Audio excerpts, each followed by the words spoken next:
All right. So, welcome to the Tesla community channel. Nice having you, Farzad, especially today from Austin, Texas.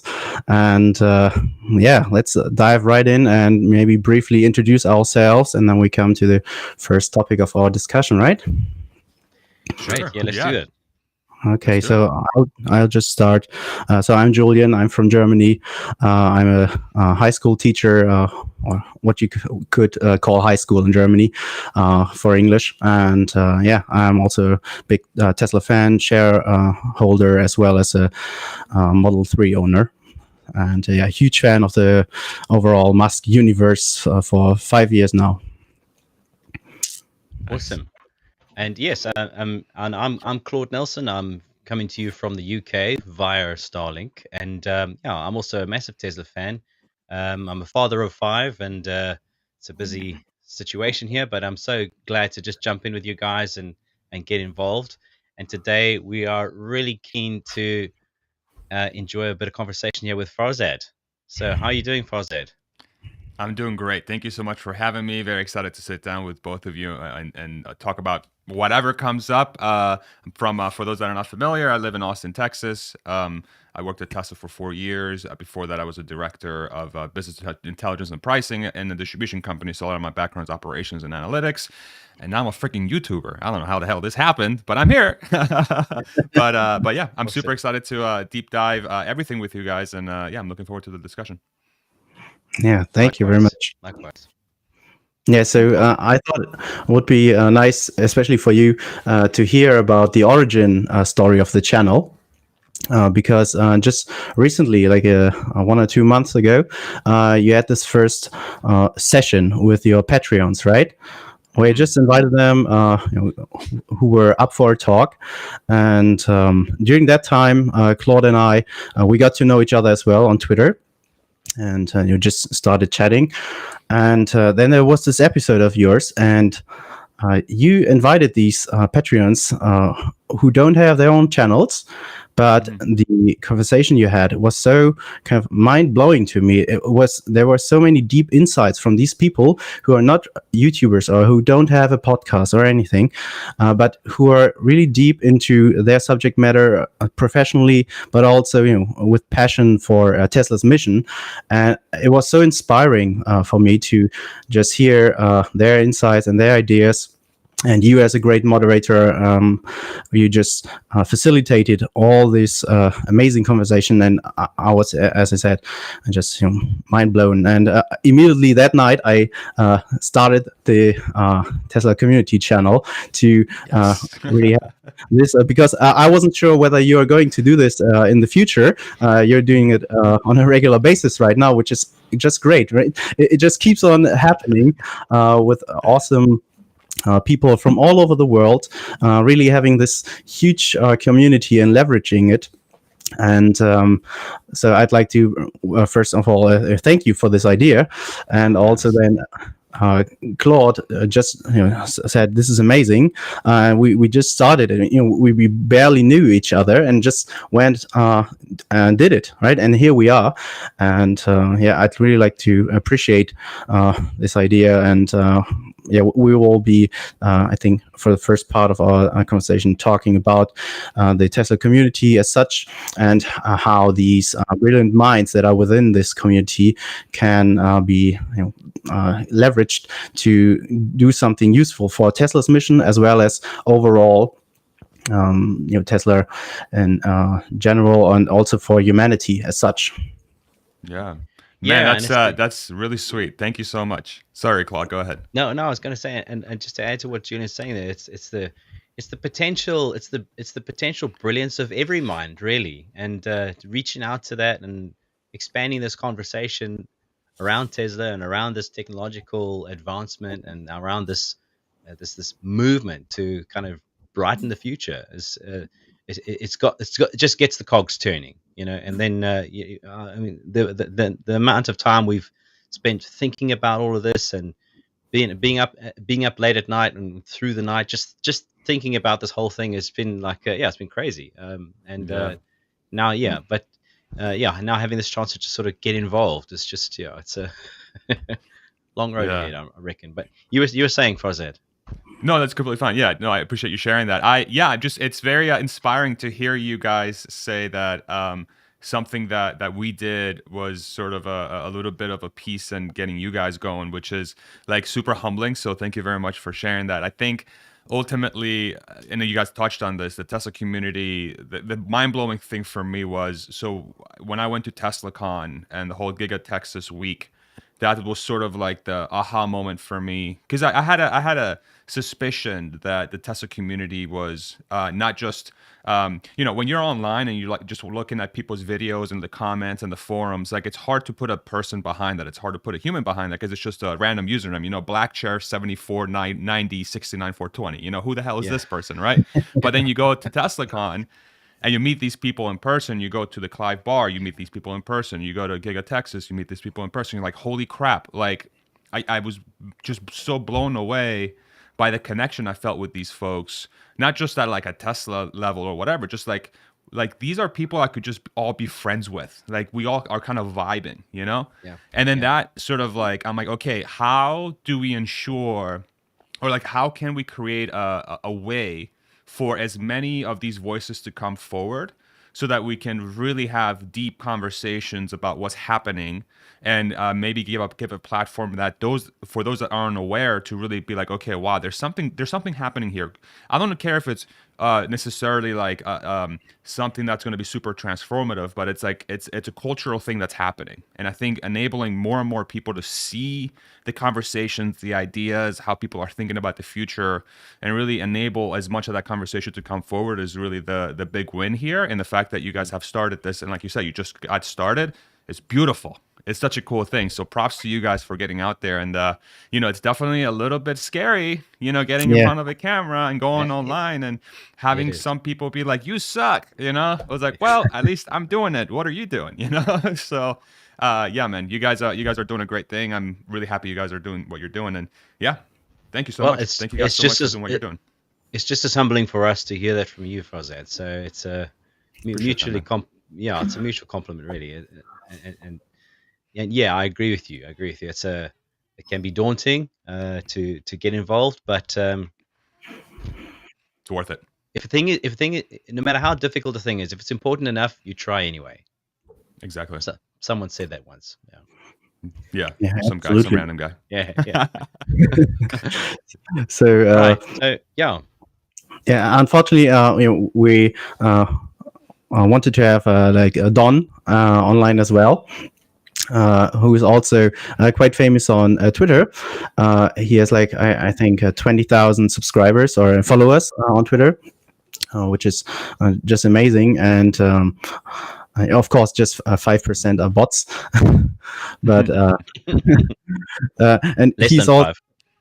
yeah, he's such a humble guy. And he could make it on this evening, or this afternoon, or this morning, or wherever you are, guys. So, but he also has some. Shout out to Don. Yeah, right. Shout out to Don, and he's also so humble. And he told us he was on our first episode, and he has never done anything like this. And just hearing him speak, and he was so uncomfortable afterwards. He said with his own voice and everything he did. But me, I was just mind blown by this guy. He jumped in, and that was awesome. So yeah, that's great. He was driving his Model S from somewhere to somewhere, and he just jumped in with a call. And Nice. It really shows how you can leverage the community with the internet, and especially with recent years, with lots of video calls. Usually, at first I was kind of fed up with it, and now it has evolved into kind of the new normal. And I mean, just the three of us, right, from Germany, UK, and the USA, in-person conversation would hardly be the case, right? Right. And now we all have like high quality microphones and nice video cameras, and this is true for many people. And we can just use that for having a fruitful conversation. So, Farzad, what do you think is the community's role in Tesla's mission overall? What do you think? Yeah, that's a good question. I think Actually, give me 1 second. When my brother-in-law is right outside my door and he's like No worries. screaming and it's really distracting. Give me 1 second. It's okay. Yeah, it's Not a problem live. at all. It's live. By the way, we have Alexandra, the Tesla boomer mama, on. Yeah, Commenting. Alexandra, hi. Really nice. We love you too. Yeah, I think she just released who is it again? His name is Tesla Fix. He Sorry, just released a video with her. Yeah. Cool. And if you guys want to share the link of the YouTube video with me, I can share it on my Twitter just to make sure people know that I'm live. If you guys want to do that, Yeah. if you want to send it to me great idea. on Yeah, Twitter, nice. I'll write the we'll link. get you guys a little bit more people. Yeah. Or maybe Alexandra could post. Tesla Boomer Mama just said hello a second ago. Yeah. Alexandra, get this shared. Let's go. Retweet. Get on it. Yeah. No, sorry guys. I was No just worries wanted at to make all. sure we were good over there. Yeah, cool. I'll post the link. Yeah, nice one. Yeah. So the question was whether Farzad, Tesla's community, the role. Yeah. What do you think the role is in Tesla's mission overall, right now, currently, and potentially in the future as well? Yeah. I think for me, the way I think about the role of the Tesla community, I really think sitting down and talking openly about the changes that are really happening in the world, specifically as it pertains to electric vehicles, AI, full self-driving, robotics. I think these are things that are typically super sci-fi and not a lot of people really talk about a lot because of it's really complexity and how nerdy it can be, right? But I think the cool thing about the Tesla community, what it sort of has done, it's sort of brought these things more into, like, call it the mainstream or whatever you want to call it. It's becoming a little bit more palatable for people to get themselves immersed in this sort of like world. Whereas, say, 40 years ago, I'm not sure that's the case. Maybe back when we had the space race in the 60s, people were super like focused about technology and science or whatever. But now it seems like there was a big gap in that until very recently, until sort of Tesla and Elon and those companies really started inspiring more people when it came to the sciences and the technology and the advent of technology for the future. And obviously those things have a lot of huge long-term implications for humanity. I think the advent of a company solving no one having to drive has gigantic implications. Moving to a sustainable future where we don't have to burn fossil fuels anymore, and we can be, carbon neutral, whatever you want to call it. Just really ensuring that we're being as efficient as possible. Yet another thing that's going to be super transformational, harnessing the sun's power to power everything, super transformational, right? And we're all part of sort of seeing step 0.1 of a million of this thing happening over the course, over the next 100 years. And so I think the community just being super comfortable and open and willing to talk about these things and sharing ideas, and to allow as many people to come into the fold as humanly possible to take part of this thing that's happening is incredibly important, especially in a world where right now there isn't, at least what I feel like in the States, there isn't really this sort of incentive to sit down with a lot of people and just talk openly about things. I think even within our community, there's opportunity for us to openly discuss things that we disagree about. We have, even within the Tesla community, we have factions. We have people that are like, Elon can do no wrong. And then we have the other faction that says Elon needs to get off Twitter and just focus on the mission, right? So like we need to continue to harbor just a sort of thing where everybody can just join the discussion and talk about stuff openly.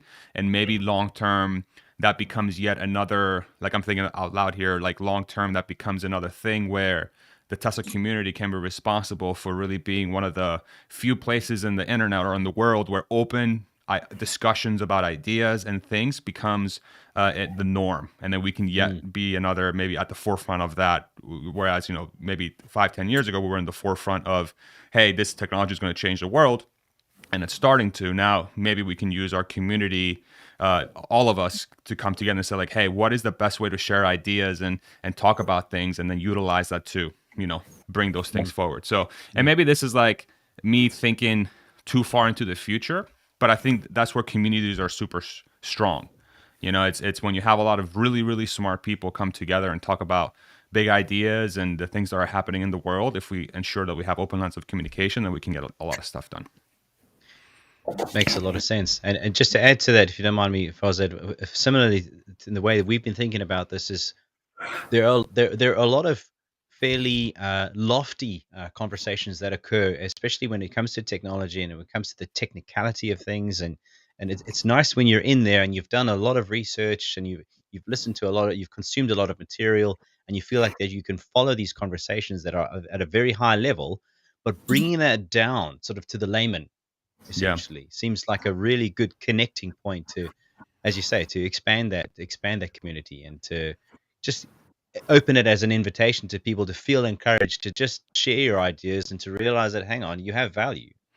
What you have to right. say has value. And how often is it that that many of us may feel in our lives, I couldn't contribute to that, Exactly. but actually everyone has the same potential. And it's I mean, gargantuan kudos to Elon for what he's achieved, but we are also humans. We also have potential, and we don't need to feel that we're living in Elon's shadow. We can rather join the movement. And this is such a great opportunity uh, to just jump in with you guys. Really, it's yeah. Yeah. But anyway, yeah. Yeah, so talking about the future potential, maybe also it's just me going a bit crazy, thinking about 10+ years, as especially on Twitter, I see many people who are also invested in the stock. Many say they're all in, which is the more insights you have, the more firm your knowledge is. It's not really a matter of belief, but about knowing, right? The more you know about the company and all the branches and all the progress and the exponential curves it is riding, the better you can really affirm your investment thesis.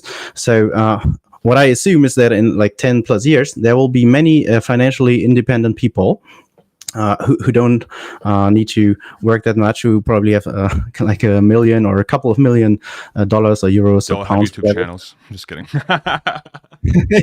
Yeah, exactly. But we're getting there.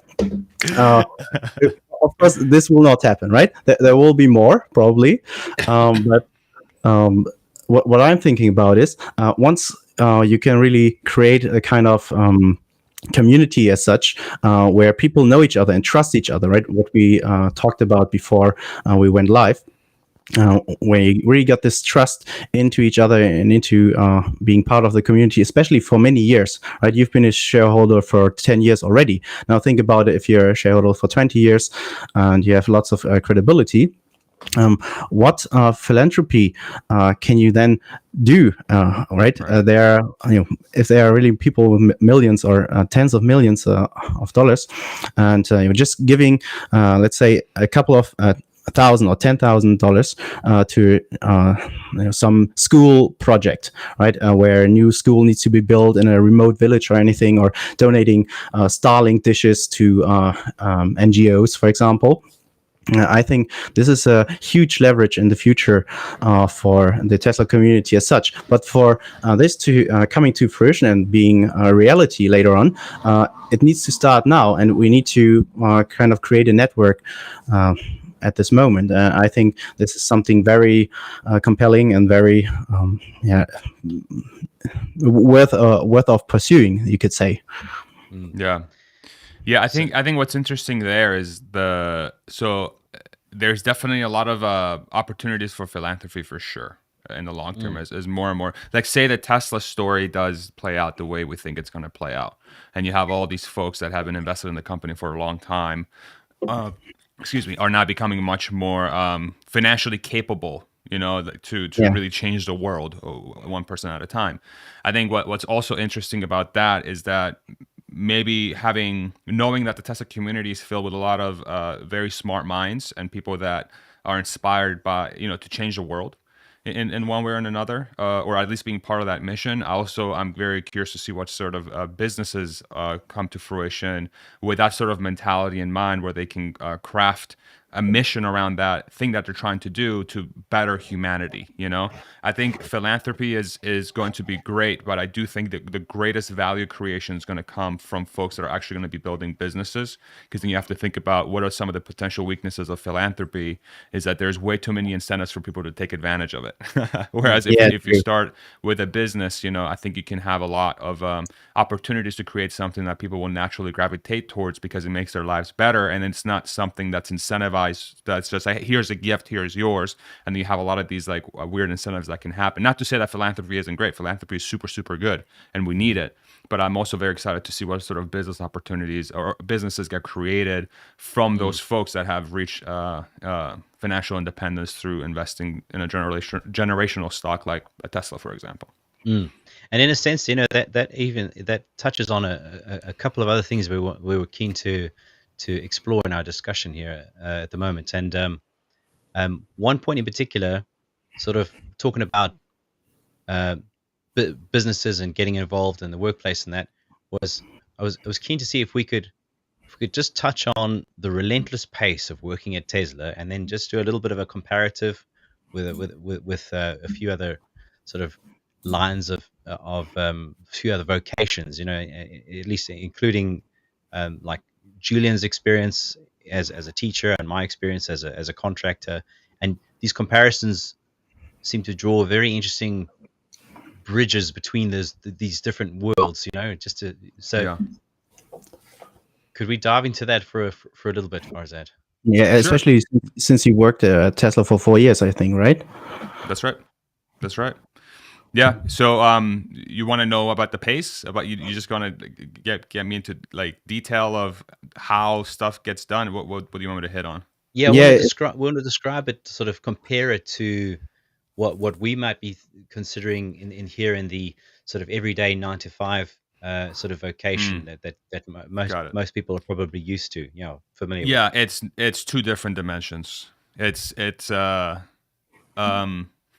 what's the best way to set the stage here? Okay. So and you guys correct me anytime you think I'm wrong or anytime you disagree with me, right? Because this is going to require all of us being on the same page. So Subjectivity. typically, yeah, exactly. Typically, when you think about a 9 to 5, or you think about a company that is, let's just say the large majority of the business cultures out there and what businesses do, they're mostly, and when I say mostly, again, it's a large majority. They're driven. The key driving factor for the business's existence and the people working there is, I get to make money to go home to do the thing that I want to do, right? And so when you have that incentive structure, what ends up happening is people generally don't like work, like the job that they do. They like the result of the job that they do. They like that paycheck that comes to their bank account. Well, I can speak to the U.S. specifically. The U.S., I forget where I saw this, but anywhere between 50 to 80% of people that work at a job today do not like what they do. They just don't like what they do. So that right there begs the question of, okay, is it that people don't like working, or is it that there aren't that many companies out there that have a mission or are good at instilling inspiration and passion in the people that they hire, or have something that people want to work towards, right? So that becomes the question. In the case of Tesla, so you take those companies. What is that? Like, say 80 companies out of 100 are like that. And if I'm incorrect, let me know. But I have a feeling that's true. Then you take the other side, which is a Tesla, and I will say companies like Tesla. And the best analogy I can draw is to a startup. So I don't know if you guys have ever worked in a startup, but startups generally have a very few number of people. Say 5 to 20 people that have come together, especially at the beginning stages, and every single person has probably some sort of equity or some sort of skin in the game. They have a part of the company's success will have an outsized impact in their ability to earn a lot of money. So that's one of the incentives.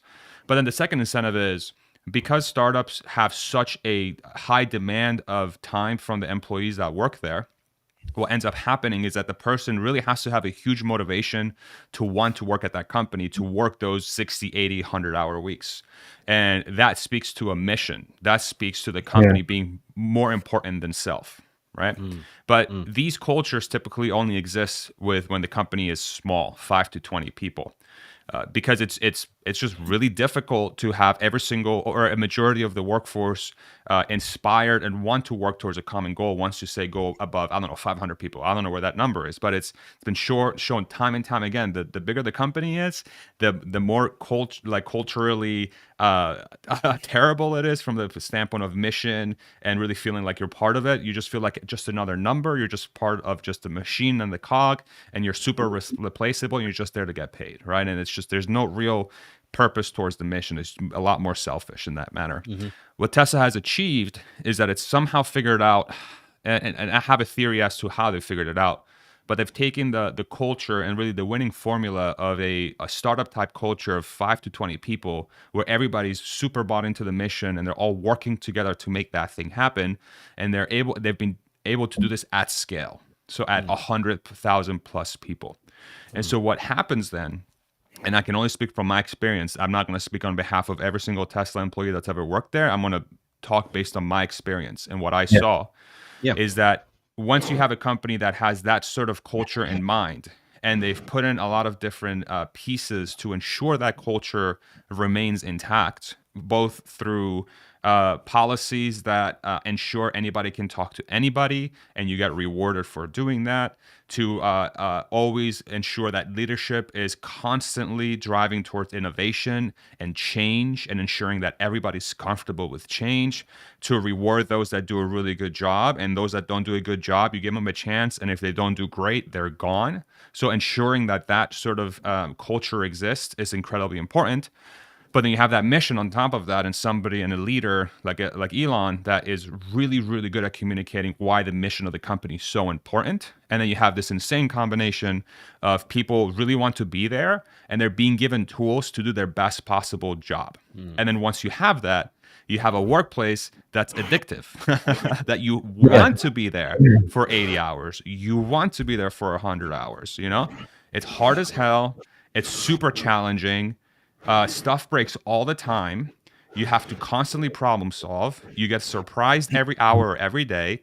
Nothing's ever the same. There's no guardrails, and you love it because it's really catered to people that love to make things happen and to create things from scratch and to be part of something bigger. It's not for everybody. It is not for everybody. I've seen quite a few people join thinking they were ready for this sort of thing. And then when they realize that they're 100% responsible for doing a good job and that no one's going to be there to handhold, and they depend on that person to essentially be an entrepreneur and to figure out how to move stuff forward, they're like, crap, like this is too much. I'm used to being trained on everything and be given guardrails, and there's processes for everything. There's SOPs for everything. From the people that I've talked to from Germany, it sounds like a lot of like that German culture of like, hey, like there's got to be a process for everything and everything has to be super structured. Tesla's exactly the opposite. Tesla's like, everybody just figure out how to do this better. Figure out how to do this better and allow the ideas to come up, and then we try. And so you compare that to any other world, like you guys have mentioned, and I would love to hear what my description sort of has brought to your mind, but I feel like it's hugely different. And the incentives that Tesla has figured out how to leverage to ensure that the company's mission gets achieved is brilliant at that scale. And then the question becomes, how much longer can that keep that up for? Like, how much longer? What is the level? What is the arbitrary number of people that you reach that all of a sudden this whole culture thing collapses? I don't know if that exists, but that's where my mind immediately goes to. But I'll shut up now because I just talked for a bunch. But let me know. No, awesome. I mean, what do you guys think about that? Yeah. Well, speaking of being passionate about something, I wonder if that segues into Julian's vocation. He's a teacher, and he's told me a fair bit about it. But let's hand the mic over to Julian and see what does that feel like to you, Julian? How does that compare to your passion for teaching? Yeah, thank you. So teaching is something I think is which is a very important job. Of course, it's a profession, not just a job, and. But what I got to know over the years, for me, I wanted to become a teacher since I was 14 or 15. I was in year 9, and there was these passionate teachers who were just sharing knowledge and making you understand the world better, to make you see and feel comfortable in this uncomfortable or oftentimes uncomfortable world. And I found that really inspiring. And for me, later on, when I needed to decide on which subjects to teach, I knew there's English, which is enabling people to talk to other people all around the world, which I'm doing right now, right, with the US, UK, and me being in Germany. And on the other hand, there's politics, economics, and so on, which I also teach. Which is also helpful for understanding the world. Sometimes it can lead to even more confusion, but it's also part of the game, right? So what I got to know, especially in the work environment as a teacher, from the perspective of a teacher, it's often depending on very personal ideas about how the world should be. Of course, there's like an ethos, loving your student in terms of making them capable of being their own person, being self-reliant, and as I said, comfortable in this world, and being knowledgeable, and leveraging their lives into something better. And for me, this is personally very inspiring. But of course, I also see there are people who are just going there, doing their job. I often hear complaints from other students, like this colleague of yours, he's not doing a great job at this or that, or there's like an overall problem. And at the same time, I think if you we don't really have that much of a management, right? We do have some internal management, which is very kind of, we are not that many people, above 100, so everybody knows each other. But then there's the official side, which is also soaked into politics, and also the current politics of the current term.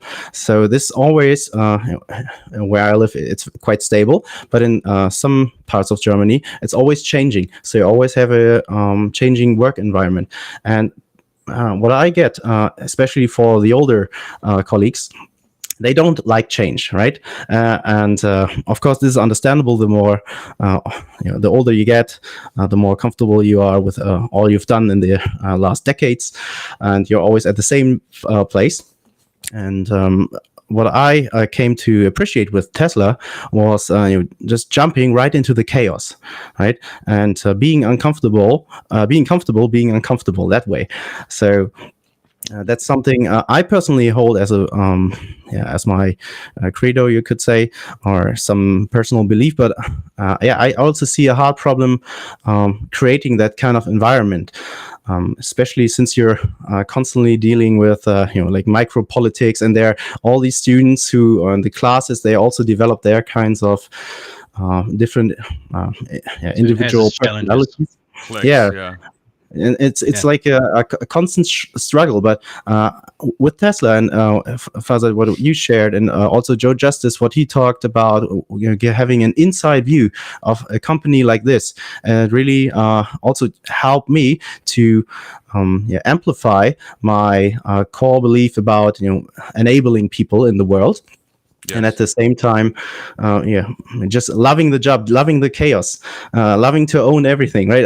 I'm doing more and more side jobs, you could say, within the school. I'm more responsible for this and that.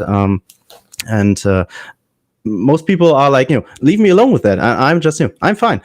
Give me that. I like to share some ideas, try things out. If they don't work, we'll try it differently next time. And I think this is very. How do you feel doing that? How do you feel doing that? What do you mean? How do you feel? So is it something? Have you found yourself in an improved mood, or has it given you any confidence in any way? Like, how do you feel before doing that and after doing that? Has there been any changes to you as a person? Okay.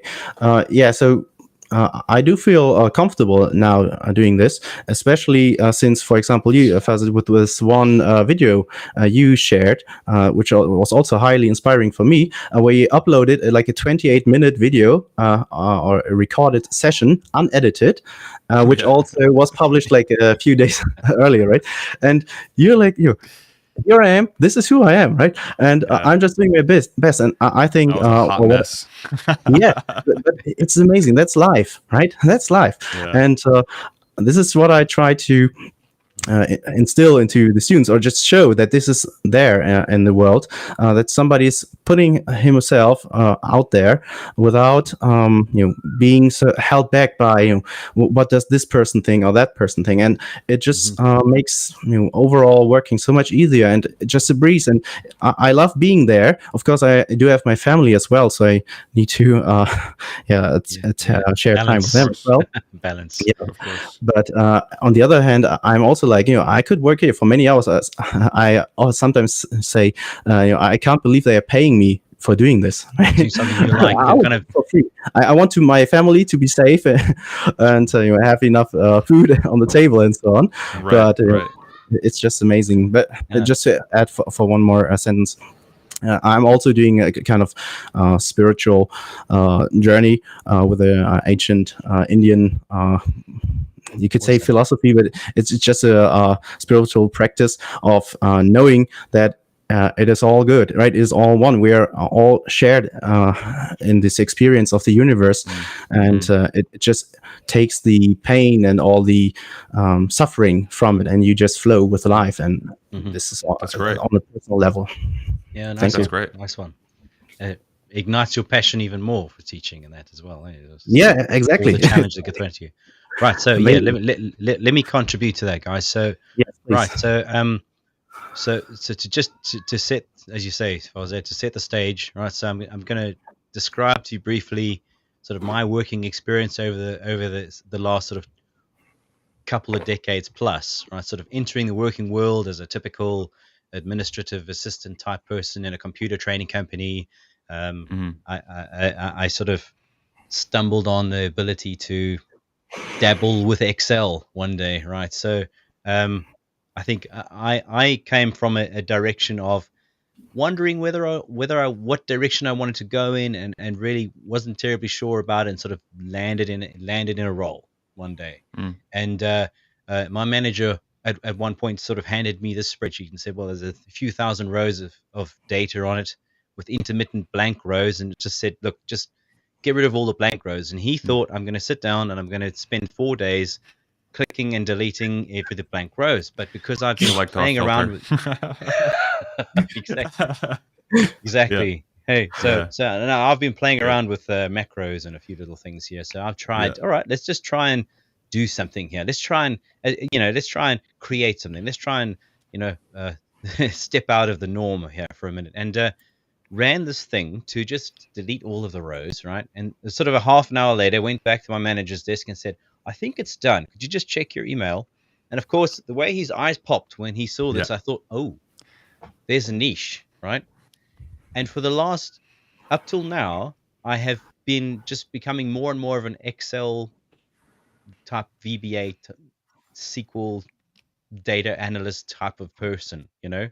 And I subsequently came over to the UK sort of about 16 years ago, and sort of again just sort of fell into the contract market, and especially in the finance sector, there just seemed to be a lot of contracts available for certain skill sets, and it's just allowed me to just build on this skill set. And every time I come across a problem, it's a data problem, it's a business process problem, it's some sort of issue, I constantly go back to the data source. I'm constantly asking to just, can I see the data? Can I analyze the situation from a data perspective, see the gaps, see the problems, see the issues, and then prototype ways to solve those issues. And I find that I find that personally quite satisfying to quickly move towards these type of solutions within the contracting world. Now it's ups and downs. The way a typical contract goes, if you land an interview, okay, great, and you're going to wait a week or two, they might say yes, great, come on board, great. You get a big high from this inclusion into the situation, you know. Yeah. Yeah. Then of course a few weeks in, you realize, right, there's a problem here, and there's usually a problem when they tender out for contractors. There's usually an issue that needs to be solved, and when Right. you come face to face with that issue, that's when it gets tough. And then you just see if you can get over that hump, and then prove your worth well enough to the client to maybe extend your contract for a bit further and that sort of thing. And so you Yeah. go on that's the kind of roller coaster ride you go on in the contracting world, you know, just to compare with. But I do Yeah. remember in 2020, when I first sort of stumbled on knowledge of SpaceX, Starlink, Tesla, and just realizing that this is real and it's happening and it's actually incredible. I got quite depressed. I just thought, you know what? I just want to be a janitor for SpaceX. I don't care, you know, if I can scrub the floors for Same. in a SpaceX men's room, I'm done, because then I know I'm adding to something that is great, right? As opposed to Yeah. many situations which you can land in where you just know that you're in a client or an employer that is choked with politics and red tape, and you're just, anything you try to do is just going to get shot down, and you're not Yeah. going to get anywhere, so you're decentivized, you know. And I think, which is a situation that many people experience, you know. And it's like, Yes. Yeah. how to get out of that without just wishing you could just be working at Tesla, you know. Yeah. Which That's. Sorry, I didn't mean to cut you off. No, it's cool. Go for it. No, I was gonna say, like, that is the $1 million question to really solve for unhappiness, to me, is that there is a lot of folks out there that I think are in a situation where, either knowingly or unknowingly, and the COVID thing, I think, also brought this to light even harder, because I think it gave people a chance to sit down, and then they were remote for a while. At least a lot of them still are, I think. And they're like, holy crap, like, my life is so much better now that I have more time to do the things that I like. And then this question comes up of, okay, so then why am I putting myself through this stuff of, like, going to this job I don't like, probably getting paid less than I think I'm deserved, hitting these roadblocks constantly, which lower my mood. Then I come home and I'm already exhausted and mentally drained, so I don't have the effort to do the things that I love. And then and because of that, I'm putting everything off for the weekend. And then on the weekend, I have all these errands to run, because during the week, I'm freaking exhausted from dealing with this job. Like, there's so many different implications that come from this sort of like thing. And what's super interesting about, like, the Tesla SpaceX situation, where now you have this company that's sort of showing an alternate way of running a large corporation, where it's like, hey, like, there is a chance here, like, why does every company why do most companies have to feel unfulfilling? You know, that becomes a question. Why do most large companies feel unfulfilling? Why do most jobs feel unfulfilling? And then I think that's the question. That's the question. Why is that? Is that because there are just not enough jobs out there that are meant to inspire, that are mission driven, that people have a connection to? On my channel, we did an experiment. We're like, okay, imagine we're opening a pet store. Could we come up with a mission statement that is like Tesla's, that is for the pet store, that's going to inspire people that are working there to give it their all, you know? And we struggled a little bit. We're like, I don't know, we're here to, you know, kind of give a pet, you know, the animals that make people's lives so much better. We're here to ensure that they're around for as long as humanly possible. And, like, that becomes like our mission for the pet store existing. And then, okay, so then how do you market that, and blah blah blah? That becomes a different question, right? But yeah, it's I think this is like one of the underlying really interesting things to watch for with the Tesla, SpaceX, Neuralink, all these other companies that he's creating, is that he's not just revolutionizing, Elon in this case, those technologies, but he's revolutionizing what it means to work at a company. He's revolutionizing what it means to feel fulfilled and to have a culture that allows people to really feel fulfilled. And that is what I'm most interested in. Like, how how can we make this happen everywhere? Like, how can we make this happen everywhere? And that, yeah, exactly that. And that you don't need to sort of, like I was in 2020, just wishing that if I can't get a job at SpaceX or Tesla, then life's not worth living, kind of thing. But rather Exactly. where you are right now, even if you're stuck in the worst, most bureaucratic, politics riddled situation, you can actually begin to figure out what are the ways to make your immediate vocation actually enjoyable, at Yeah. least in the sense that it can start to build momentum in a direction that leads towards something that interests you more, instead of feeling it's a dead end, so I may as well just stay miserable about it, and Yeah. just so I think it also boils down to kind of giving up your own ego, right? Uh, being selfless in a sense, where you're seeing, like, especially with Tesla and SpaceX, this is doing it for humanity, all of humanity. And I think Yeah. it can really help to take yourself less seriously and see what part you're playing in the bigger scope of all humanity. And also a person like working at a pet shop, they're also contributing to the overall well-being of people. And but foreseeing that from this perspective, it really needs like the kind of management inspiration to instill that broad view into your people. Yeah. And we also have like a comment from the Everclear boy. I think it gets down to the basics for most people. They just want to feel valued, like they matter to the company and they are important to its success. Yeah. So also adding to it, of course. And Listen, Yeah. Like, um, I think that's Yeah. a great idea as well. But also having like a very broad perspective, like all humanity, right? What's the maximum potential you can give to all humanity? And especially in recent times, or what I'm getting, especially from US politics, it's so divisive, right? And Oh, hell yeah. it's going crazy, especially with social media. And I think it's harder and harder for people to notice this. And back in the day, like 100 or 200 years ago, there was often like God. It was doing it for the Lord.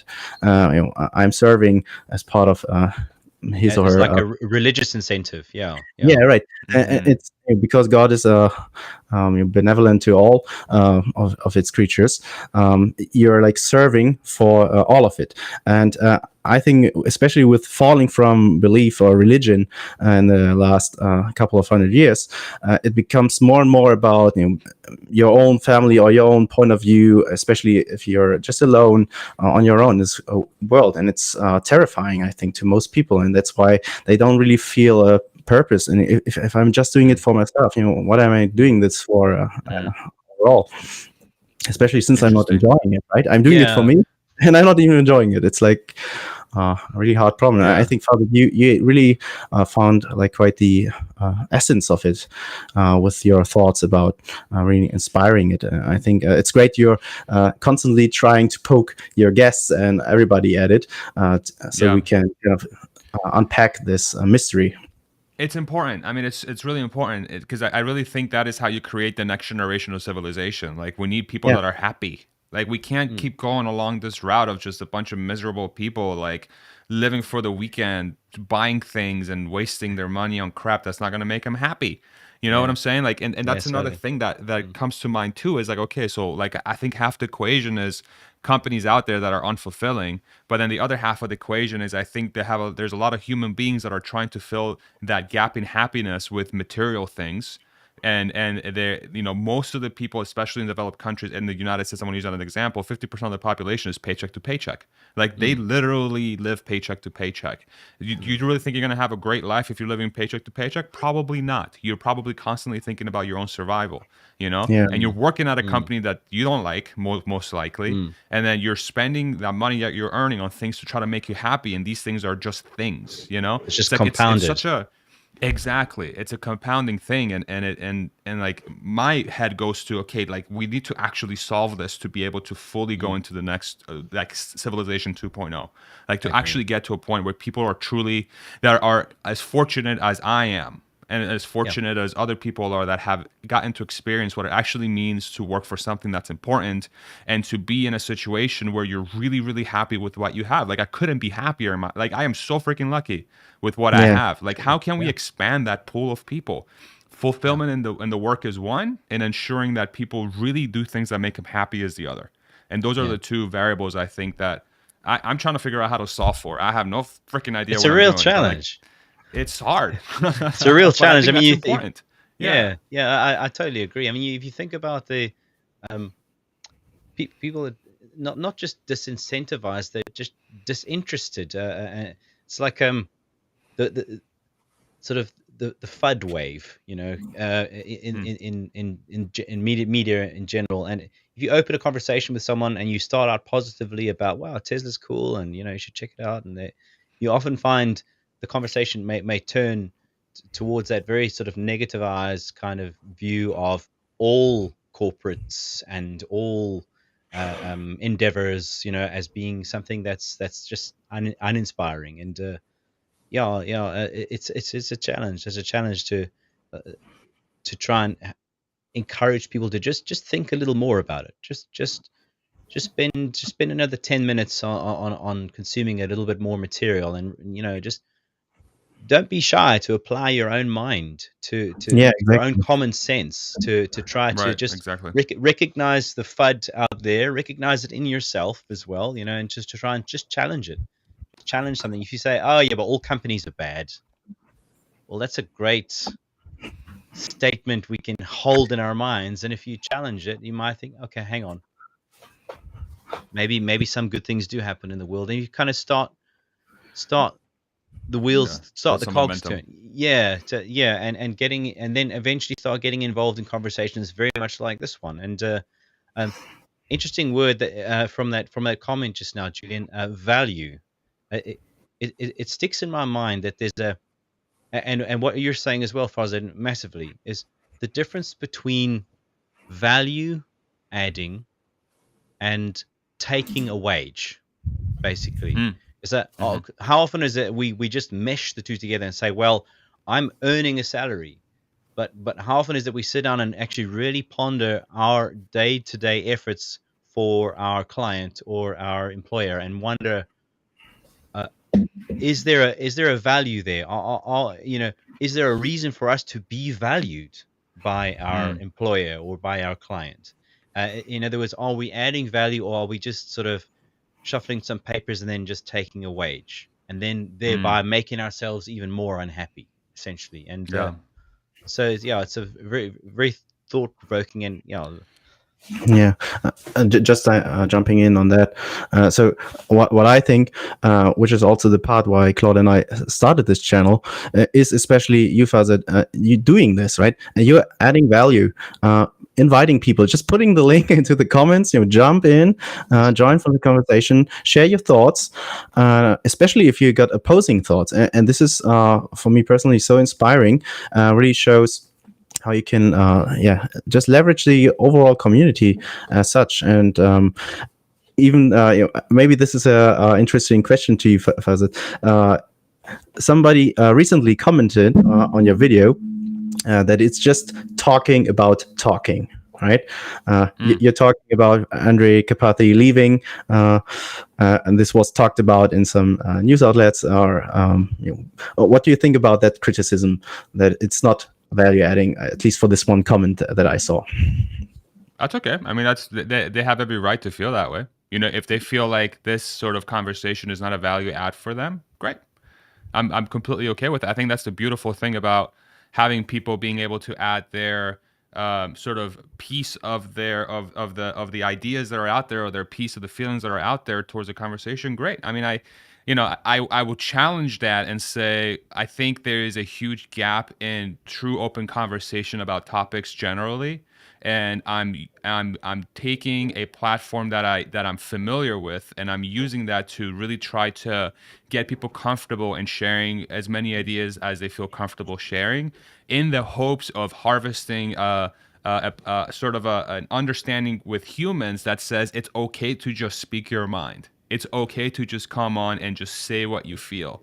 And it's okay for us to sit down and talk about those ideas in hopes, for the Tesla community, in hopes to really understand where we're going as a company and as a mission, to see if this all still makes sense.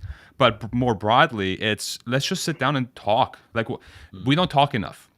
And if people are like, well, you're just talking about talking, my challenge would be like, okay, but I feel like we don't do that enough, because all I see is fighting. All I see, like, that person criticizing me for doing that is cool. Yeah. But that's all that's happening right now. It's just people criticizing people. We're not actually sitting down and talking about things. Yeah, just and so that would be my destructive pushback debating. to that comment.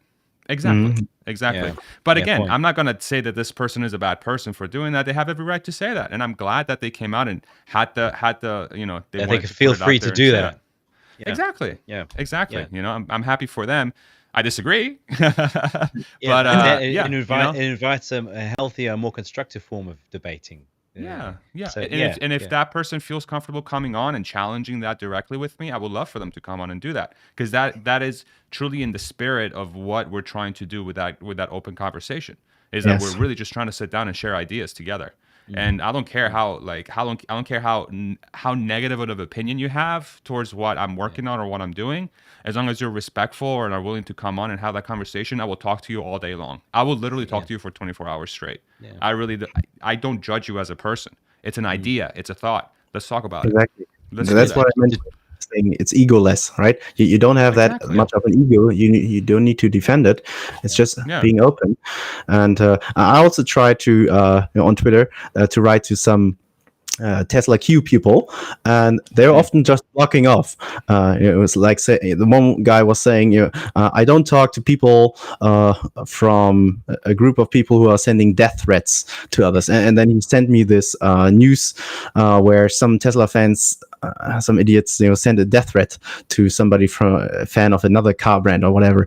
And that's insane. he was just, it's insane. Yeah. And at the same time, this Tesla Q person, or Tesla Bear, whatever you call him or her, is like, I don't want to talk to you. And I was trying to be inclusive and saying, hey, come on, why not have a talk, and let's share ideas.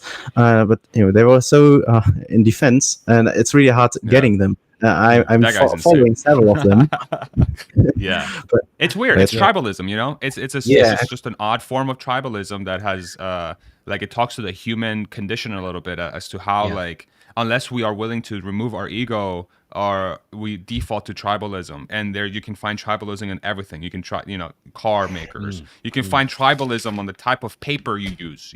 I hate white stock 42 freaking whatever, there's people that are passionate about paper. I don't know if you guys ever watched The Office, the US version. Dwight Schrute, he loves paper and he hates Staples, their competitors. So but it's weird. I mean, it's weird, and that is maybe naively, that's what I'm trying to solve for. I'm trying to solve for that. Ultimately, that is what I'm trying to solve for by really introducing a community aspect, and what you guys are doing as well, which is phenomenal, is introducing that community aspect with the hopes of anybody come on. I hope Tesla Q comes on. Just don't be a dick. Don't be an asshole. Just be respectful. Let's have an actual conversation. You think that Tesla's going to go bankrupt because they're fraudulent? Okay, let's talk about it. What exactly about their financials is fraudulent? What exactly about their actions are fraudulent? What exactly about Elon is fraudulent? Let's go through it. Let's sit down. Oh, they're going to run out of competition's going to come and destroy them. Okay, great. Let's sit down and analyze that. Okay, why do you think that? Who are the competitors? What do they have over Tesla? What is Tesla lacking? What does that look like in the next 2 years? What does it look like in an event of a recession? These are discussions that are super helpful. And I'm not trying to convert those people. I'm not trying to say, yo, Tesla Q, you got it wrong. I'm just trying to get it all out there so we can talk about it, and maybe I'll learn something. Maybe I'm like, oh, crap, maybe I'm not looking at this correctly. I'm confident that that's not going to be the case because I'm confident in my research, but I'm happy to sit down and have that discussion to really get the ideas out there, And I don't know if you guys saw this conversation with Drew and Emmett and Matt on the Good Soil channel where they brought on. So Drew is on the camp that he thinks that Tesla is going to have a really hard problem with competition and margins, especially in the longer term. And Yeah. Emmett and Matt are obviously on the camp of, hey, we think Tesla's going to be a dominant force. And for an hour and a half, they sat down and they talked about their ideas openly. I'm like, thank God. Like, Nice. how much we need so much more of this. And Yeah. huge props to Emmett and Matt for doing that. That is what that's what we need. That's what we Exactly. need. Less tribalism, more discussion, more open ideas. And if we can Yes. use this platform to use that as a linchpin to get this going, great. Hopefully we can do this for everything, you know? Exactly. Yes. Exactly. Yes. 100%. Yeah. To just I could not approve more. yeah to Yeah. dissolve that kind of there's a lot of sort of fear-based propaganda. I tend to call it in my own description of it, and it's sort of ingrained in the corporate structure. The traditional corporate world is very much of a ego-based and extremely embarrassing to make a small mistake, and very very very high pressure, and a lot of strain on presenting well as opposed to not as opposed to delivering value. That's a great point. And to dispel that, to start to dispel that for people who are very um, sort of steeped in that paradigm is it's a very very interesting and very refreshing, hopefully refreshing challenge to sort of Yeah. approach. But I think the word you use there of like of coming across as polished versus actually bringing value is so much of our world right now. So much of our world. I agree. And it's almost like a cancer, to be completely honest, because concur. that is the quickest way to a civilization going to shit. It's when you have everybody pretending or appearing as if they know what they're doing, you know. And I can use countless politicians to that. I can draw that to is like, hey, like, what are you actually doing except sounding really good? Like, I don't know what you're doing. You know what I'm saying? So this can be applied to so many different things. And it speaks to the human psychology of like, hey, like people, our default mode, especially if we're in a world where, again, paycheck to paycheck, we're worried about our own survival. We our time to actually sit down and research things in depth is so limited that if something sounds good and it looks good, we are like, yep, I trust that person. But those people know that, and they're using that to really get those people on their side. That is a recipe for disaster. That's a recipe for disaster. You know, and goes back to the whole way of like how Tesla runs a company as a cultural thing where everything's open and everybody's empowered to make it a challenge or make something happen. How can we figure out how to make that so that everybody on planet Earth can feel empowered to contribute to humanity in an honest way? In a way that's improving and that it's ego-less, is that we can sit down and truly have conversations about how to move everything forward for all of us in some way, shape, or form. So again, might be a very naive, like stupid thought, but I don't know. I feel like it's worth exploring. I'm sure we've probably many of us have found it in various situations that honesty in the corporate world is not always the best policy, and this is a big irony, because a company like Tesla, and Tesla's not the only one of its kind. It is a leader, but there are others who will adopt, and probably many who already have qualities that promote a policy of honesty. And Right. I mean, I'm sure there are situations where so and so says, "Oh, but it's wrong." Yeah, but don't say that to the boss because he'll fire you, and that kind of thing. And it's like that kind of pressure adds to that group think, that sort of world destroying type of group think. And it's sure, there may be some situations where you might be honest about an opinion, and yes, you may be at the time be reporting into a manager or someone who will give you grief for just being for just standing on honest grounds. But that won't always be the case. It'll actually do you a favor to sort of step out of a situation which is perhaps not so healthy, and make and then open up opportunity to find a situation which perhaps is better for you as a person who wants to be honest Exactly. about your situation. And Exactly. so often we're also programmed to think that the job you've got is all you've got, and if you don't So hold on true. to it and So sell your true. moral code to fulfill that role, even though you're not. It's not about value. It's just about presentation. Actually, challenge it, try to push back a little bit, and don't even bother to go up and bang on your manager's door. Just challenge it in your own mind. It's just say, well, hang that's on. Where the condition of that's where the condition of human comfort comes into play, right? So why don't people challenge? It's because they're comfortable with the paycheck they're getting, and they don't want to ruffle the feathers because that means change. Yes. Right. So, exactly. And it goes back to that. So then it becomes in my head, that becomes like okay, how does the majority of humanity go away from not liking change to liking change, and are willing to risk their situation? Because I don't even know if this is really risk. Is you're opening doors for yourself when you do that. I would challenge that. It's not a risk. If anything, it's a benefit. But how do we change that risk mindset and turn it into a benefit mindset with knowing that change is going to be positive? It's going to require work. Yes. It's going to, yes. But again, you talk about the environmental factors. How do people get comfortable with change? They have to be happy with the situation they're in. If they're already in a situation that's super stressful, the last thing they want to do is like add another potential stress lever, especially when they're viewing that move as a risk. It's it's crazy. There's so much complexity to this thing, but it really speaks to why what Tesla has done from a culture perspective is so unique, and why there's so few the fact that there's so few companies where people are able to say, I love what I do. There's so few people that say that. And it's we got to figure out how to solve it. Well, there's something that stands out in my head that very strongly with Tesla, and it's like one great big simplification exercise, and to simplify, the approach of simplification, and I know no part is the best part, and I totally appreciate the sentiment behind that concept is it's to simplify. Yeah, I'd like to add this comment here at this moment, if you're fine with it, from Tesla Fix, who's also running a channel on Tesla, which is great. I highly recommend it. He's also German. He's of course on this channel as well.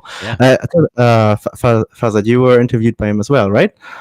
I think you were his first interview. It's amazing that you drew this to give him like a great start with a star. Jan's the man.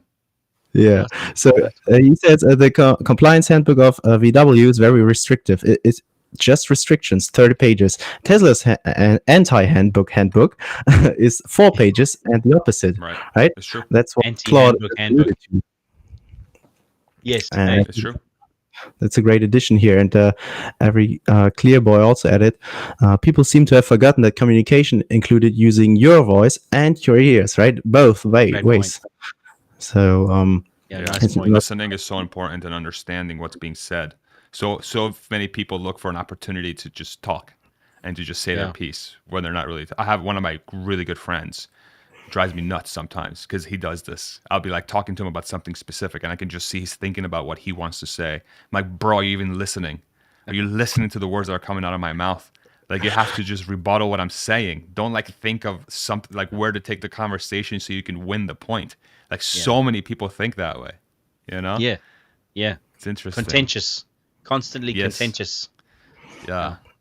Yeah, I think what we're doing with this channel and also your channel, obviously, is promoting that openness. And also by doing this, you're showing people what is possible, right? And I think this is also leveraging the internet as such, and especially with Starlink, which Claude is talking to us through. Yeah, Starlink from here. Yeah, coming to you from Starlink. All right. Through Starlink. I was wondering what that beam was coming from the ceiling down to my computer. Yes, that's red laser eyes coming up. Yes. So just having the internet and accessible for people all around the world, and the more you see into a conversation like this, people used to be very limited to their physical environment, right? And now they got the possibility to jump on a conversation with us from Europe, UK, USA. We could have people from China, or within the woods of the Amazon or something, right? This is possible with the Starlink technology, for example. And I think the internet just creates some kind of openness to it. Of course, social media and its incentives are sometimes the opposite, where they're using it to create like echo chambers. But there's also the opportunity to break through them, right? And I think it boils down to communication and education about that, and knowing that this is possible, or this is happening to you, right? I, as a teacher, also tell that to my students, like, when you're social media, you get sucked into a bubble, and you're into this tribalism, as you mentioned before, and knowing about that enables you to get a step out of it if you're fine with it, right? And even just a small step can lead towards something really great eventually. Yeah, No, 100% agreed. Real quick, I just want to give you a heads up. I got a text. I have a hard cutoff in about 20 minutes. Just so you guys know. Just so you guys are aware. Apologies for that, but I got to or something. Not a problem. Yeah. Just wanted to add one more comment here. I think there will be companies in the future run by CEOs who take the positives from Tesla and avoid the negative. I've become a fan of Ryan Meltzert because he's stated this objective. All right. Nice one. That's also alluding to what you said, Farzad, before, with the idea that there will be many companies being created by people who now got probably like some millions on their deposits, and can really start and use this money for good of all humanity. Right. All right. So, seeing the time, I'd like to pivot to some more personal career questions of yours. Sure. So these are some questions by Don, who couldn't make it to the call, unfortunately. Sure. So, Farzad, if you could turn back time, would you work again at Tesla, and what would you do differently this time? So turning back 5 years, you started. Nice one. So the question is, if I were to go back 5 years from now, would I work at Tesla again? Is that the question? Yes, and what would you do differently? And then what would I do differently? So hell yeah, I would, 100%. If I've never worked at Tesla, would I work at Tesla again? Yes, 100%. And then what I would do different? That's such a good question. Let's see. So one of the things I really learned during my time at Tesla was what it really taught me is confidence. And it taught me that messing up or failing is part of the discovery process, and it's crucial. So what I would do different is that from day one, I would have confidence in the fact that I will learn by getting in there and being as brave as possible when implementing changes, because Tesla as a company encourages folks to try the crazy stuff. Like what the hell are you doing? Are you sure that's going to work? Numbers say probably, so let's do it, So like that sort of mentality. So I would do that from day one. Now there was maybe like a 3 to 6 month period when I first started where I still had sort of that old way of thinking of like, corporate, I got to be super measured. I have to be careful. Like I was very hesitant with certain things, and I have really the great confidence that I do now when it comes to problem solving. And I hope it can be seen on my channel. Like I'm changing stuff all the time. Like I just do whatever. Yeah. I just do it. I don't care. Like I just do it. Like what's the worst that's gonna happen? YouTube's gonna like close me down. Great. I don't care. Whatever. It is what it is. But that sort of mentality, I would have cultivated it maybe 3 to 6 months earlier, because Tesla has a compounding effect. I believe for every year you work there, it's like 4 years anywhere else. So those 3 to 6 months of trial and error and being a little bit more confident when it came to making changes would have had the effect of, say, 2 years worth of confidence building.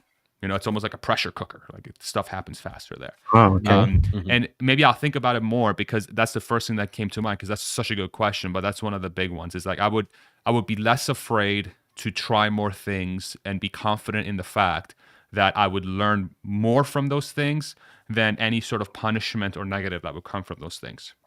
Yeah. Yeah. It just came to my mind that there was a study what people often say at their deathbed, and they talk about what they regret, not that what they are proud about. Or Yes. proud of. And I think this is kind of Exactly a right. similarity there, right? It's Yeah, usually the things you 100%. didn't try. Usually turn out that way. Yeah, you regret them for all your life. Sometimes it's You had an idea, you didn't kind of give it a go. I hope I'm not in my even if it deathbed, fails. like I'm in my deathbed. I'm like, man, I wish I would have put that process in. Oh man, I wish I would have done this thing in the album. Like, I hope that doesn't happen. But Farzad, no process is the best process. So That's right. That's true. just That's relax, true. do So the fact nothing, that it doesn't even exist, we're good. Yeah, you're 100% right. Okay. Thank goodness. So, what is your best 10 minutes in your career at Tesla? Oh man, another really good question. So the thing that comes vividly to mind, this was year like 2.5. I was there for about 2.5 years, and there was a leader that was in place who was extremely good at getting stuff done, but he was really stubborn from the sense of like everything had to be done his way as much as humanly possible, and pushing back was always a gigantic challenge because you needed a truly outsized data set or thing example that proves why he's wrong. And over time he learned that, hey, because of what happened here. So this is what I did. And this is somebody who was basically one step removed from reporting to Elon. I'll keep his intimidating name anonymous, but he was for a little bit, and then after a little while, I'm like, why am I intimidating this guy? Like, this guy's clearly going down the wrong path. I'm going to try something. So this is what I did. So a lot of people would call me a moron for doing this, but it worked out. So he had and this is with me and my super close work partner from the company. His name's Greg. Just him and I just did so many cool things together, but it was sort of like a joint effort. And it was kind of his idea, but I'm like, I'll take it. And I'm like the moron. I'm like, man, I should have let him do it because this was painful, but I'm glad I did it. So there was some very clear, there was an ask to do a quality thing we were doing in the warehouse. So we were ensuring that things were always going out 100% of the time accurately. But the process that this leader was forcing us to do was extremely manual, so much so that the net number of things we would do with this quality step put in place was worse than the net number of good things we would have shipped out, even with the errors. So the net number of good things going out came down, but he was dead set on getting that accuracy number 100%. And I'm like, dude, I get what you're trying to do, but if you're overall shipping less good things, this is dumb. Like, this doesn't make any sense. And he was like, too bad, do it. And so we didn't do it. So we did something instead. So I came up with a process that essentially automated that accuracy step using some tools that I created in SQL and other places, that instead of us forcing the manual step on the human to get done, we got flagged of the problem areas with a prediction of the system saying, hey, there's probably something wrong here. So, and then what we did by that, we opened up the ability to have the bandwidth we always had, or the throughput to get stuff through the system. But we had the system in place now that would flag us, that say, hey, somebody needs to go here. So we created a team that was basically reactionary to these things, like 1 or 2 people, and then they just went to these things. And what ended up happening is that this was working perfectly. And a few days after we implemented this, our leader came in, and he's like, okay, how is the accuracy thing going that I put in place? And I'm like, we're not doing that. This is what we're doing instead. And he was like, excuse me, what did you say? And like, with a meeting full of people, I'm like, yeah, this doesn't work. Like, we had to put in something else because we think this is better. And he's like, okay, show us then. And literally in front of like a group of 50 people, I did a live presentation on the thing that we built from scratch. And he freaking kept trying to poke holes. Like, why is it doing this? Why is it doing this? And then by the end of it, he's like, okay, yeah, this is better. Okay, everybody do what they're doing. And I'm like, yes. Awesome. Yes. Oh my God, it felt so good. Amazing. Dude, I can't. And I was literally shitting my pants as this whole thing was going, because like we're in front of all these leaders, and this guy's like literally, because we openly said we're not going to do what you're telling us to do because we think it's wrong. And that's one beautiful thing about Tesla, is that you do have the ability to do that. You know, you do have, but it's scary. It's scary, Imagine. and you Yeah. better get it Yeah. right. You better Yeah. get it right, and we did. And Awesome. that, I think that was a highlight. That was one highlight of my career. And then the other one was, just real quick, while our leader was on leave for a few months, I led a part of the distribution network, and we were able to get to a point where we were more efficient than ever, and we were able to sit down and really implement changes in there that were born out of the things that we were doing. And so that was like, I had like a stint as I was basically running a part of the distribution network, and that was awesome too. That was super cool. Awesome. So many highlights, but those two stick out. Yeah. Thank you. Very insightful, Yeah. and all speaks to the culture, right? I have like anxiety talking about it. I'm just kidding. Even there's one Mike, YouTube Mike's the man. Mike's part of Yeah. our channel. Nice one, Mike. Good Yes, stuff, Mike. and to answer your question, Mike, yes, this is a relatively new channel. This is episode 3. So yeah, and we're Like and subscribe, Mike. Like and subscribe. Help him Of out. course. And you're welcome to come on board as well. It's very open to anybody who would like to join in for the overall discussion. Yeah, yeah. All right. So 2 more questions, and I think then we're running out of time anyways. So what is the closest thing we can see inside a Tesla model, or inside a S3XY model, sexy model, that you helped build? So I didn't build anything from a manufacturing perspective, but every single piece of trim that's ever existed on the car, every single of a piece of harness that was repaired, every single piece of any car out there that's been replaced has flown through, has gone, especially in the United States, has been through our distribution process. And so every time you've gone to a service center or body shop to get something, those pieces got there because of what we built. So theoretically, I touched like I had a small piece in every single piece that's been out there out in service, but I didn't actually physically build anything or help manufacture. But if you've been to a service center, that part came from one of the buildings that we helped build out, and yeah, so we touched Awesome. it in one way, shape, or form. Yeah. Awesome. That's amazing, right? Especially once there are like several If you millions put a of blue light, you can find my fingerprint and all. I'm just kidding. Yeah, well, DNA. I've got a Model X on order, and I'm really hoping to take delivery at some point, probably first quarter of next year, at least first half next year, and I'll bring my blue light along and look out for Farzad's. Okay.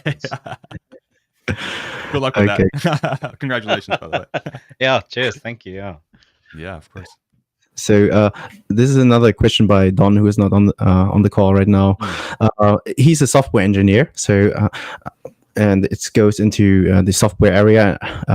Let's just see whether you feel fine with answering that. So his question is.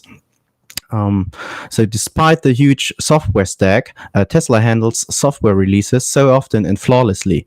What is the reason behind this? And do you know if Elon is personally engaged even in small features like small UI or UX fixes?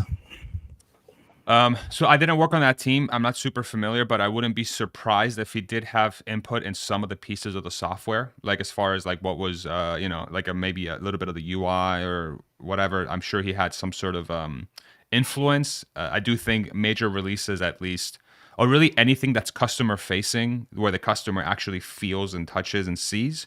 I feel like Elon probably has some sort of say into what needs to get done or what needs to get changed. There's got to be an approval process of some sort. But as far as why they're so great at change management when it comes to software is because the entire company's culture is built upon ensuring that you're constantly making something better. And when you do that, you automatically build a culture and sort of like a process. Think of it as a process where anytime you're changing something, you have this sort of team that's comfortable making that change and they know what to expect. And the expectation is it's software, it's code. You can sit down, you can write the code. I don't care, what's the actual true seconds you need to write this code out. And then as soon as it's done, you get it through some sort of testing phase. And then once it's tested, boom, it goes into the car, out it goes, right? Instead of like waiting for all these committees and like these like cadences to happen. No, something gets done, you go. Now, I'm sure there are like cadences of like days, like maybe every Tuesday, Thursday to do a release or something like that, like internally at least. But it would be way, way, way, way, way faster than any other company. So it's just culture. It's just ingrained in the culture. Just change all the time. Ensure that when you make the change, it's good. And then once it's good, get it out there so everybody can get it. Simple. Yeah. As a follow-up, Mike asks, what kind of useful data collecting could be done by Tesla bots, right? Running around. Yeah. I mean, a lot of real-world objects, right? Yeah. Tesla bots. Should imagine they should be able to collect some. Sorry, you were saying, Julian. Just wanted to say that in the future, we're planning to have some episode about Tesla bot in general. If you know somebody who's interested in that topic, but also has some maybe professional background in motor actuators and just everything that needs to be in place for a Tesla bot to happen, is very welcome to come on board. But basically, anyone is up for it. Yeah, and there's one more Tesla fix. Accelerating the rate of innovation is a core mission of Elon. Joe Justice outlined this perfectly. Yes, he's amazing. He also already said that he'd like to come on the channel as well. And nice. That's really cool. And I have a story about Joe Justice. I met him in person during TeslaCon week. Really? We went out to dinner. Him and his wife took my wife and I out, and he got me so drunk. He got me so drunk. My God. I was the most hungover I've been probably since I went to Vegas like 15 years ago. And that was, I was hurting for like 3 days. So thanks, Joe. Thank you. Thank you. He knows already. I told him. Yeah, he's a crazy guy. It's really the heads up, just in case we ever catch up with Joe in Vegas for any reason. Yeah, he can hold his liquor extremely well. So just beware. Okay. Beware. Yeah. Awesome. Yeah. Okay. One more question here: is Elon using software to automate more of his chores? Yeah. I mean, I'm sure, Elon is a coder. I mean, he has a ton of software background. He programmed his own game when he was younger. He really understands how powerful automation is. So, I'm sure he's doing beta tester. Exactly. Yeah. So, he's done everything he can. I'm sure he's doing anything he can to optimize and make his life as efficient as humanly possible, both personal and professional. And I would not be surprised if he has figured out how to use software to automate some of the things that he needs to get done on a daily basis, So I'm 100% sure he's doing some form of that. All right, thank you. So Claude, do you have anything else left? Just to sort of wrap it up, if you like, Farzad, we wanted to just check in with you on your sort of last words, recommendations to this episode anyway, before you need to go, and almost like last words from the man himself, just for this, for episode 3. Sure. No, I really appreciate you guys for having me on. Seriously, thank you so much. I really enjoyed the conversation. I really do think that what you guys are doing is super cool, and I really encourage you guys to take this as far as you can. Like, definitely invest as much as you feel comfortable investing into this from a time perspective, especially. I think having more open discussion is super important. I think the Tesla community, I'm convinced that it's probably the most smart community out there right now on planet Earth. Just a combination of people that are attracted to this, to what's happening here in this space, I think has naturally attracted a lot of people that are very mission driven, but are also very technical, but they think big. They think big, and they really try to make the world a better place. So I think that is incredibly powerful. And whatever you guys are doing that you feel is valuable to the community, just do it. And you guys have already started doing that. And yeah, man, I just love this kind of discussion. I think you guys are awesome. I think you guys are doing a great job. And yeah, thank you for having me, man. Thank you so much for having me, and I'm excited to talk to you guys in the future. You know, it's if that'd be great. the opportunity arises. Yeah. Yeah, that'd be great. thank It's you very just much. we keep touching on so many topics that just seem to be so broad and so far-reaching that it's like Yeah. it's got to happen. It's got to happen. Got to keep For it sure. going. And I think what's Yeah. cool about that too is as Tesla, Elon, SpaceX, all these other ventures get bigger and bigger, more and more of culture is going to get touched by these things in some way, shape, or form. So there's going to be a lot of innovation to just in culture, period. So that's what I'm most excited about, is like how is the rest of the population going to start to experience what this is going to be doing in the next 5 years, you know, the next 10 years. And I think some of the conversations we're having now, especially on this channel, this conversation is touching on those things that are going to become more and more a reality as we get closer.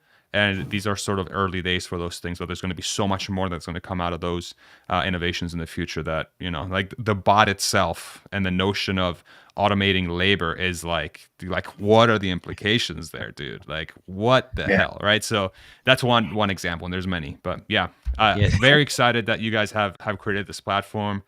I felt very comfortable. Thank you. Yeah, Awesome. thank you to you, especially also for the idea, right? It's like you're the godfather. Sharing ideas. Don't give me too much credit.